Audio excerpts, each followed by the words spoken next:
Hello friends, स्वागत है आपका अपने चैनल में। आज हम लाए हैं आपके लिए क्लास 12वीं के इतिहास का चैप्टर शासक और इतिवृत्त मुगल दरबार, जो कि कक्षा 12 का झारखंड बोर्ड के जो एग्ज़ाम देने वाले विद्यार्थी हैं 2024 में, उनके लिए है। कुछ इम्पोर्टेंट ऑब्जेक्टिव प्रश्न हैं, ठीक है। आइए देखते हैं, प्रश्नों को हल करते हैं। तो पहला प्रश्न है, मुगल कालीन चित्रकला किसके काल में चरमोत्कर्ष पर पहुंची थी? तो पहला ऑप्शन है अकबर, दूसरा है हुमायूं, तीसरा है जहांगीर, चौथा है शाहजहां। तो इसका आंसर हो जाएगा जहांगीर। तो मुगल कला जो थी जहांगीर के काल में बहुत ऊंचाई पर गई थी, ठीक है। अगला प्रश्न है, मीर सैयद अली और अबू समद जो प्रसिद्ध चित्रकार थे, इनको मुगल दरबार में कौन शासक ने लाया था? ठीक है। मीर सैयद अली और अबू समद एक प्रसिद्ध चित्रकार थे, इनको मुगल दरबार में कौन शासक ने लाया था? ठीक है। पहला ऑप्शन है शाहजहां, दूसरा है अकबर, तीसरा है जहांगीर, चौथा है हुमायूं। तो इनको जो लाया था वो हुमायूं ने लाया था, ठीक है। चलिए अगला प्रश्न देखते हैं, भारत में मुगल साम्राज्य का संस्थापक कौन था? तो इसका संस्थापक था बाबर, जो 1526 में भारत आया था, ठीक है।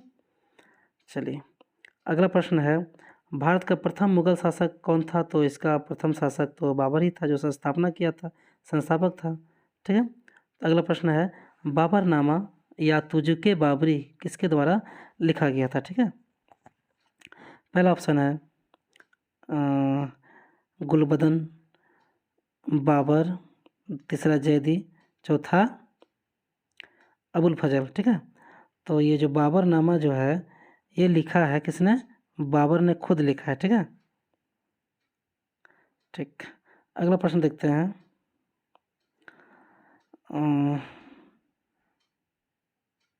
अगला प्रश्न है, बाबर की आत्मकथा बाबरनामा किस भाषा में लिखा गया? ठीक है। पहला ऑप्शन है तुर्की, दूसरा है उर्दू, तीसरा है फारसी, चौथा है अरबी। तो इसको लिखा गया तुर्की भाषा में, ठीक है। बाबरनामा किस भाषा में है? तुर्की भाषा में, ठीक है। अगला प्रश्न देखते हैं, बाबर ने अपनी आत्मकथा बाबरनामा तुझके बाबरी की रचना मूल रूप से किस भाषा में की है? तो ये तुर्की ही हो जाएगा, ठीक है। दोबारा रिपीटेशन क्वेश्चन है। अगला क्वेश्चन आता है, हुमायूं नामा की रचना किसने किया था? हुमायूं नामा, पहला ऑप्शन है अकबर, दूसरा है दूसरा है हुमायूं, तीसरा है गुलबदन बेगम, चौथा है अबुल फजल। तो इसका आंसर हो जाएगा हुमायूं। हुमायूं नामक रचना किसने किया? तो गुलबदन बेगम। गुलबदन बेगम कौन थी? हुमायूं की बहन थी, और गुलबदन बेगम ने ही गुलाब से इत्र निकालने की विधि की खोज की थी, ठीक है। चलिए अगला प्रश्न देखते हैं, अकबर के दरबारी इतिहासकार कौन थे? अकबर के दरबार में इतिहासकार थे वो कौन थे? टोडरमल, गुलबदन बेगम, फैजी, अबुल फजल। तो इसका आंसर हो जाएगा अबुल फजल, ठीक है। आइए अगला प्रश्न पर देखते हैं, अकबरनामा किसकी रचना है? ठीक है। अकबरनामा किसकी रचना है? ठीक है। अकबरनामा किसकी रचना है? पहला ऑप्शन है अमीर खुसरो, दूसरा है अलबरूनी, तीसरा है इब्न बतूता, चौथा है अबुल फजल। तो अकबरनामा जो लिखा था वो लिखा है अबुल फजल ने, ठीक है। अकबरनामा किसने लिखा है? अबुल फजल ने। अगला क्वेश्चन, अब अकबरनामा कितने भागों में है? अकबरनामा जो है 3 भागों में है, ठीक है, जिल्द में। और अकबरनामा का अंग्रेजी अनुवाद किसने किया था? तो इसका हो जाएगा हेनरी बेबरिज ने, ठीक है। चलिए अगला प्रश्न, जहांगीर की रचना किसने किया था? तो तुजुक जहांगीर की रचना जो है जहांगीर ने खुद किया था, ठीक है। अगला प्रश्न, जहांगीर नामा के लेखक कौन है? तो जहांगीर के नामा के लेखक भी जहांगीर खुद है, ठीक है। चलिए अगला प्रश्न, बादशाह नामा के लेखक कौन है? बादशाह नामा, तो बादशाह नामा का जो लेखक हो जाएगा इसका आंसर हो जाएगा अब्दुल हमीद लाहौरी, अब्दुल हमीद लाहौरी, ठीक है। हुमायूं की माँ का नाम क्या था? ठीक है, देखिए पहला ऑप्शन है इसका माहम बेगम, दूसरा जेबुनिसा, तीसरा गुलबदन बेगम, गुलबदन, और चौथा कोई नहीं। तो इसका आंसर हो जाएगा माहम बेगम, ठीक है।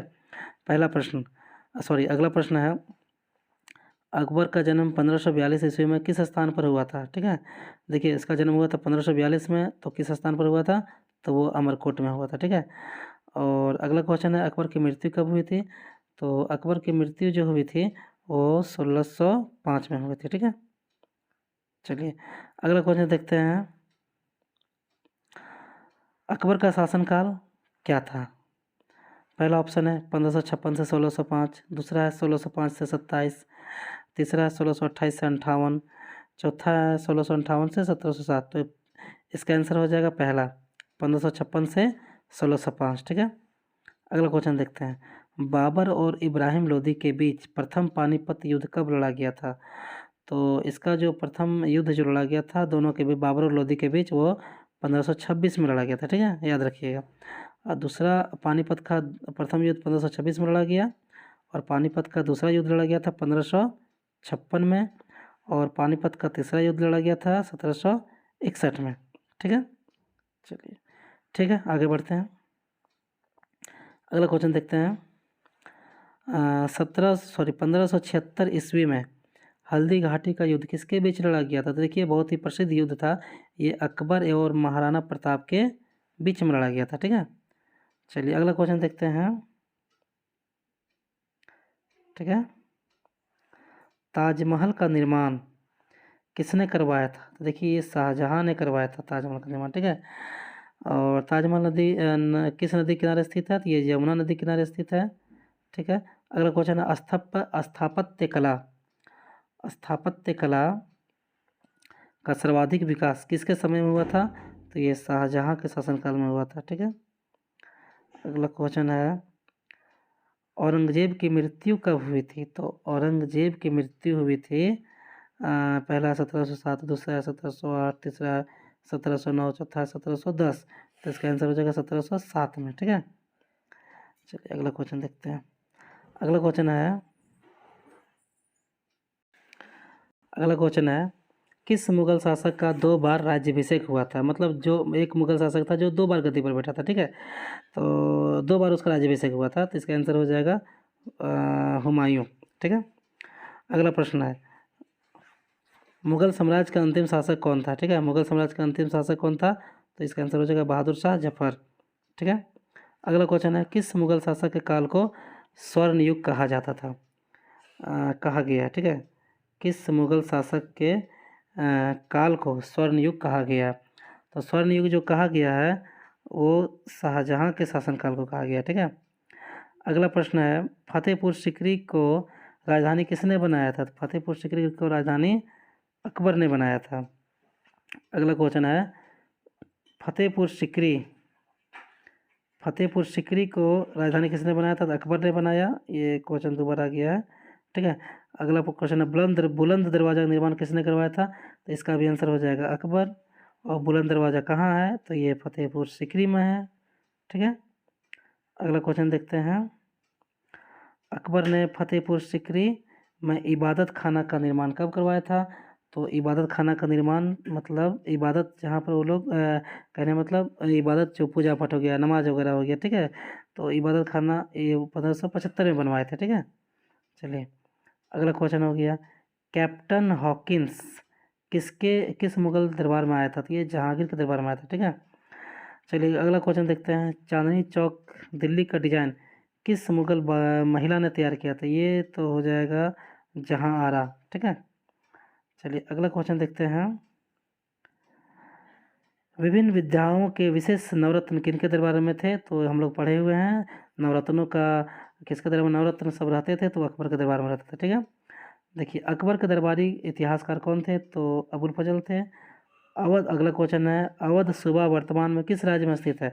अवध हमको पता है अयोध्या को कहा जाता था प्राचीन काल में, और इसका आंसर हो जाएगा उत्तर प्रदेश। ठीक है, चलिए अगला क्वेश्चन, दीन इलाही किससे संबंधित है? तो आपको पता होना चाहिए दीन इलाही जो है एक धर्म था जिसको अकबर ने चलाया था। ठीक है, चलिए अगला क्वेश्चन है, अकबर ने दीन इलाही नामक धर्म कब चलाया था? तो 1581 में चलाया था। ठीक है, चलिए अगला क्वेश्चन देखते हैं, भारत में सुलह ये कुल की नीति का प्रतिपादन किसने किया था? तो भारत में सुलह ये कुल की नीति का प्रतिपादन अकबर ने किया था। ठीक है, अगला क्वेश्चन, तंबाकू का सेवन सर्वप्रथम किस मुगल सम्राट ने किया था? तो देखिए तंबाकू का जो सेवन सर्वप्रथम अकबर ने किया था। और अगला क्वेश्चन है, और तंबाकू के उपयोग पर प्रतिबंध किसने लगवाया था? जहांगीर ने लगाया था। ठीक है, अगला क्वेश्चन है, अकबर के द्वारा जारी किया गया चांदी के सिक्के को क्या कहा गया था? तो इसके सिक्के को रुपया हम कहते थे। ठीक है, ठीक है दोस्तों, कमेंट करते जाइएगा अच्छा लग रहा हो तो। ठीक है, आते हैं अगला क्वेश्चन पर। तंबाकू, अगला क्वेश्चन देखिए, किस मुगल शासक ने तंबाकू, जहांगीर हो जाएगा। अगला क्वेश्चन देखते हैं, अकबर के द्वारा जारी, ये भी देख लिए थे हम। ठीक है, रुपया। अगला क्वेश्चन देखते हैं, रामचरितमानस के लेखक तुलसीदास किसके समकालीन थे? तो इसका आंसर हो जाएगा अकबर के समकालीन थे वो। ठीक है, चलिए अगला क्वेश्चन देखते हैं। अगला क्वेश्चन है, कोरोमंडल, कोरोमंडल तट के व्यापारी क्या कहलाते थे? ये कहलाते थे चेट्टी। देखिए, कोरोमंडल तट तट किसे कहते हैं? जैसे मान लीजिए भारत का नक्शा ऐसे है। ठीक है, तो ये जो हमारा तट है इधर वाला, इस साइड का। ठीक है, इधर कहने मतलब पूरा बोला, ये इधर है ना, इसको कहते हैं कोरोमंडल, और इस साइड को कहते हैं मालाबार तट।